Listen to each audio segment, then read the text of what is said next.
Hi, I'm Beatrice. As the fires of politics burn and the two sides take sides to display a united front, the much-anticipated Republican National Convention begins to stir and engage the minds of Americans. The representative cast is chosen in hopes of bringing the conservative left closer to right, the undecided to a decision, the conservative right to action, and the upset conservatives whose candidates were not chosen to an excited acceptance of the choices made. Of course, it stands to reason that when someone who represents you as an individual is not chosen, it acts peculiarly in one's mind as a thread that's unraveling on your sleeve, bothering and irritating until it is cut. So this convention, once the choices are made for speakers, must also be the scissor that removes that faulty thread and brings you to simple peace. But will it work? At the end of day one, Romney's speech at the Republican National Convention in Tampa rang out to me as one of the most eloquent, inspirational, and moving. She opened by clearly stating what so many in politics neglect, but what every one of us relates to on some level. I want to talk to you from my heart about our hearts, she said. What holds us together as an American family? I want to talk to you about love, love for a man, for this country, for our children and our children's children.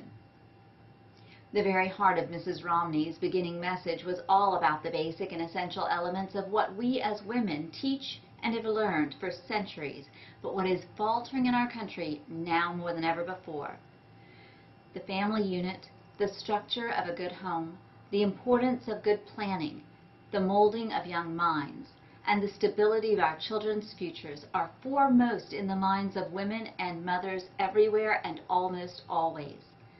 For women, these are familiar tools. We've worked with them all of our lives. Mrs. Romney clearly showed how these are also the fundamental elements of a firm foundation in America. These opening comments, that some might consider cliché or soft, may have resonated primarily with women, but that was according to plan. Women, you are the best of America. You are the hope of America. There would not be an America without you. Tonight, we salute you and sing your praises. The assumed Republican war on women was not only absent from this speech, but I dare say, not even thought of when Mrs. Romney was finished speaking. Mrs. Romney spoke proudly and made us proud as leaders, as families, citizens, entrepreneurs, problem solvers, protectors, builders, and Americans.